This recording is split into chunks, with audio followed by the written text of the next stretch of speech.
Please help me welcome State Treasurer John Chiang.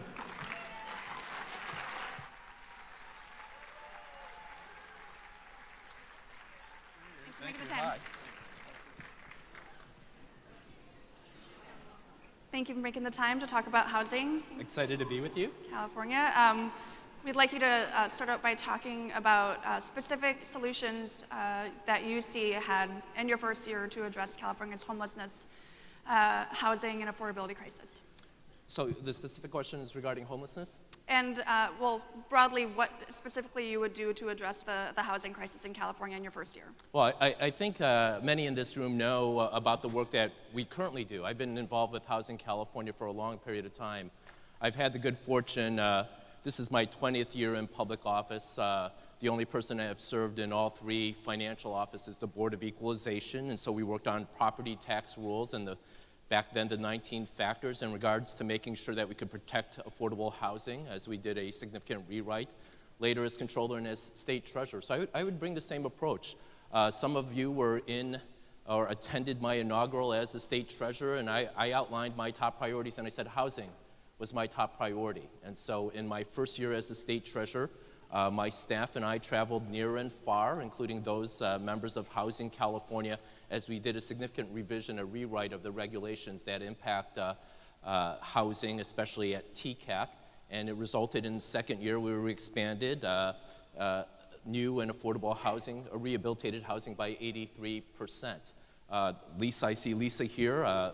You know, the bond that we have later coming up on the ballot later this year was a product of the work that we've done together over the last year and a half. I went out, worked with housing advocates, worked with nonprofit organizations, the building trades, nonprofit organizations, and I wanted to put a $9 billion ballot bond measure, right? The legislature came up with a $4 billion based on the negotiations, but as governor, I would come back and saying, $4 billion isn't enough, right? When we're trying to solve an issue where we're over 1.5 million units short in the state of California, will continue to grow, right? We need to make sure that we have a sustained funding source. We know that the federal government is providing less support, and again, in other areas. I worked in concert with many of you when the House passed that provision that would eliminated the tax exemption for private activity bonds.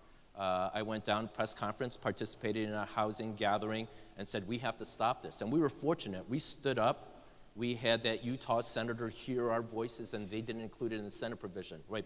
But it doesn't mean that it will not come back up or further attention from the federal government. So I want to bring back more bond activity. I want to make sure that we have dedicated allocation from the general fund to the tune of about $600 million a year. So we know that during a recession, state government has not provided that support.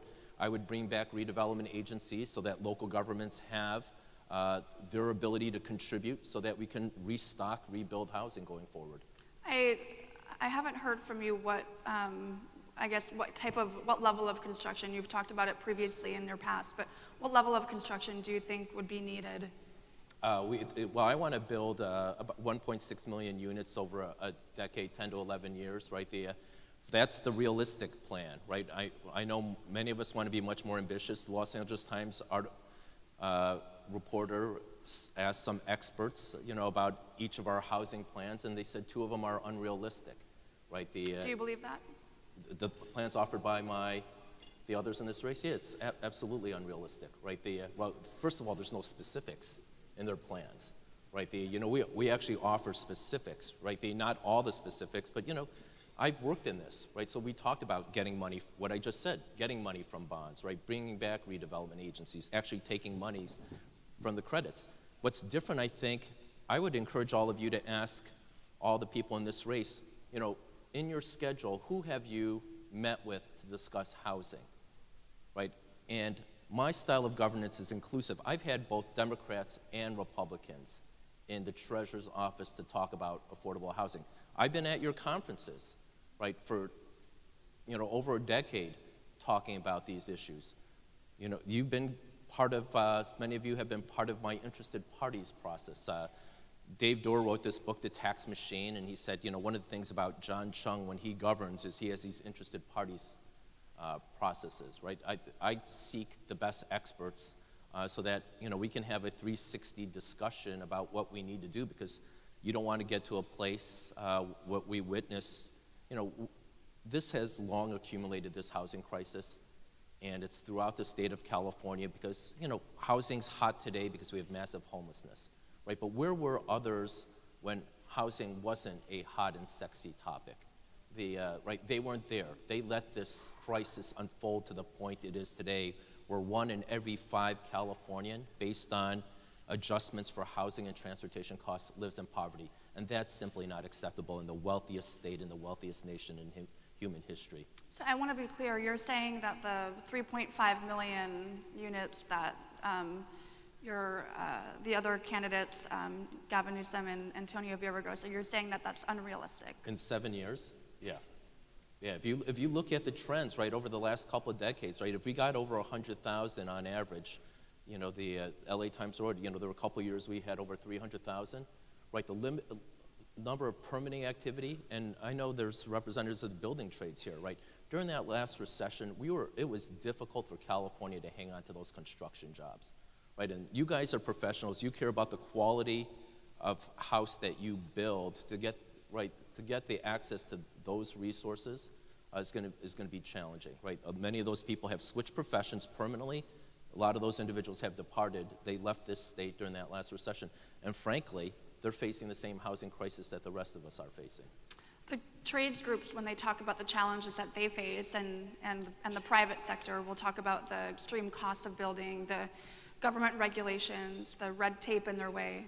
How do you see California's chances of, what can California do to bring down the cost of building? I think I helped lead to that, right? Part of the reason we increased the construction of new and rehabilitated housing is that I went through regulatory reforms, listening to people in this room and elsewhere, right? When we talked about some of the standards that you had to meet, we created a menu of options. But specifically, how would you?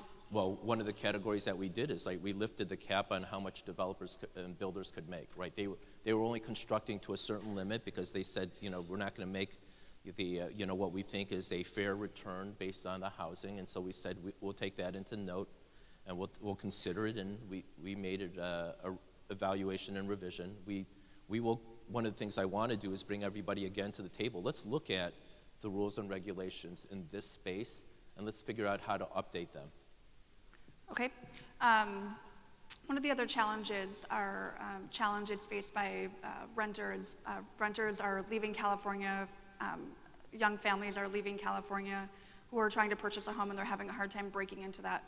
What do you see as the way to help renters who are struggling to pay the rent today, paying sometimes over half of their income on rent?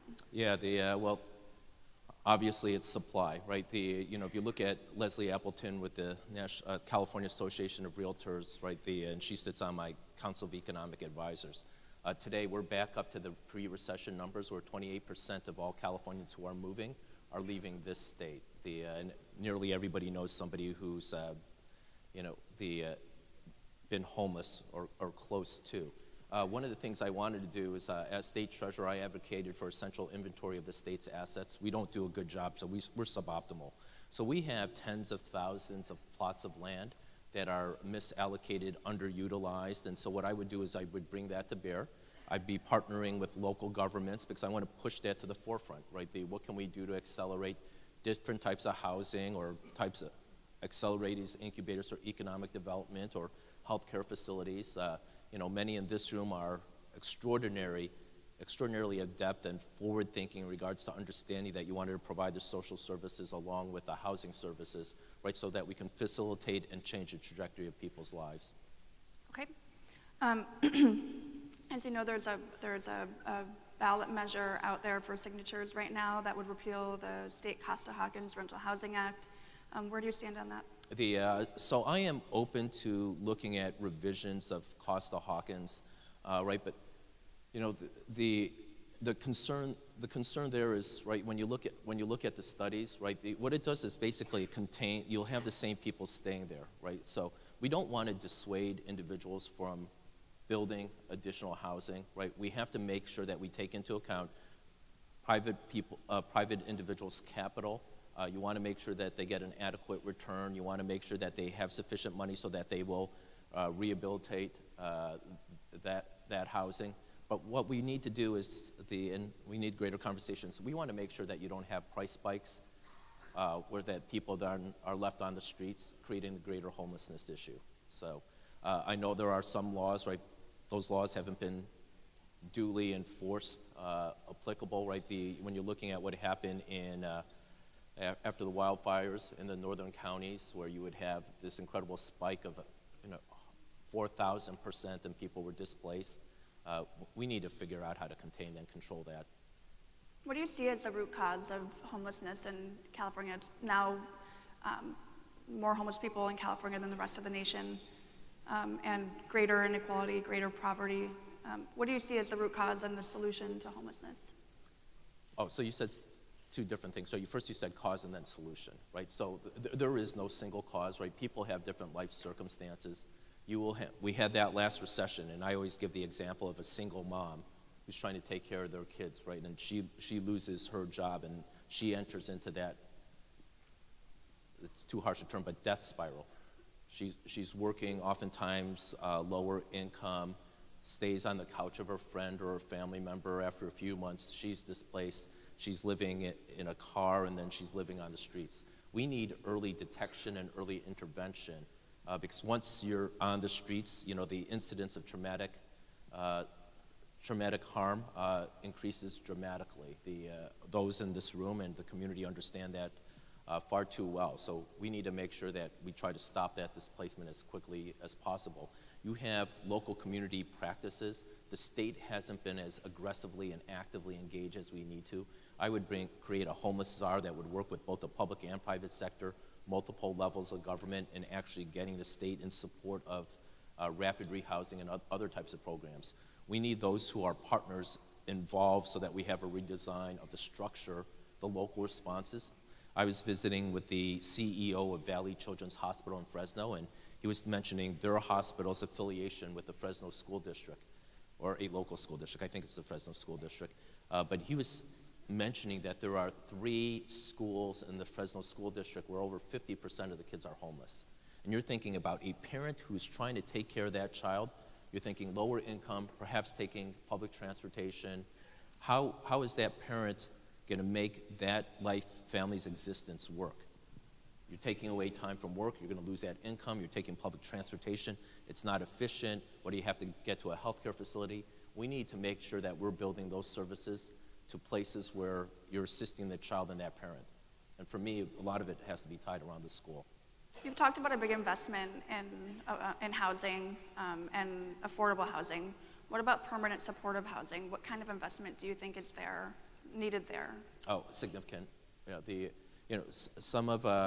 Some have agreed in this room, some have not agreed in this room, right? And we'll continue to work through that. As state treasurer, and as we went through some of the formulas, I increased the percentage for the special needs categories. We wanted to make sure that we paid particular attention. It hasn't been fully utilized, but it recognizes the point and the fact that you're making. That permanent supportive housing, the transitional housing, with the idea of the rapid rehousing is absolutely critical. Any kind of dollar amount that you've thought about? Well, not specifically for the supportive housing, but I mentioned, right, the sums that I am talking about are significant sums, right? People in this room get excited when you talk about $250 million available for tax credits, from the state of California. I mentioned $600 million. Right, I want to push it out until we try to close that gap. Oh, so that over the next could go to all different types of housing. Okay. Yeah, I want to make sure that we provide the flexibility and how we use that next iteration. We have that $4 billion bond on the ballot this year. That $9 billion. We will have very healthy discussions. What will we do for homeowner systems? What are we going to do for supportive housing? So would you try to go for another bond then, like a $9 billion bond in addition to the $4 billion? Yeah, if I didn't make that clear, the answer is yes. In addition to the $4 billion before voters this November, yeah, okay? That's $13 billion. And much of, just kind of pulling back a minute, a lot of what you're talking about assumes that cities are going to be willing to build and counties are going to be willing to build, but there is a lot of intense local opposition, concerns about use of groundwater and environmental resources and harming the character of neighborhoods. How would you balance what you're laying out and the state's responsibility with local control and local cities? We'll work with them, right? But we're gonna make local governments own this issue. But we're gonna encourage it. Whether you consider it carrots or I consider it carrots. Some may consider it sticks. So it's encouraging them, not requiring them? Well, no. As people in this room know, and as those in local government, I would try to figure out how to redo a lot of the funding formulas. So local governments don't have incentives to buy or to build housing. It costs more to service a new resident than what they get in financial return. So I think when we think about housing, we have to think this in the larger context. So I want to tie funding for housing with funding for infrastructure. That includes water, that includes transportation, and so there will be incentives. And for those who want to go without, good luck. What about the concerns that many people will voice in terms of leaving, displacement and segregation even in cities? We see desegregation and displacement all over the place, right? Look at San Francisco, right? When you talk about one bedroom with $3,400 a month, you look at the beautiful. Right, we had the Fillmore district. Fillmore was the Harlem of the West, and so people talk about the gentrification. Every few months in the Chronicle, you can read the story of a teacher living on a couch or in a closet or something else like that. So we're at a crisis. We're at a crisis state. To say that displacement is happening. People are in poverty, and let's think of context. Today, California has recovered from the world's 12th largest economy to the world's 6th largest economy. The Department of Finance states that if you have any type of mild recession, we're looking at a $20 billion loss in annual revenues. Now, I was your controller during that financial crisis, right? I was the one who issued IOUs. I was the one who didn't pay the legislature because they didn't balance the budget, and that was budgets that were off by $10 billion, right? So when they were having difficulty trying to balance deficits in excess of $10 billion, closer to $15 billion, and you're looking at $20 billion, this sense is it's going to be really hard. Okay, well, we're out of time. Thank you so much Thank you, Angela. for taking the time. Appreciate it. Thank you so much for speaking.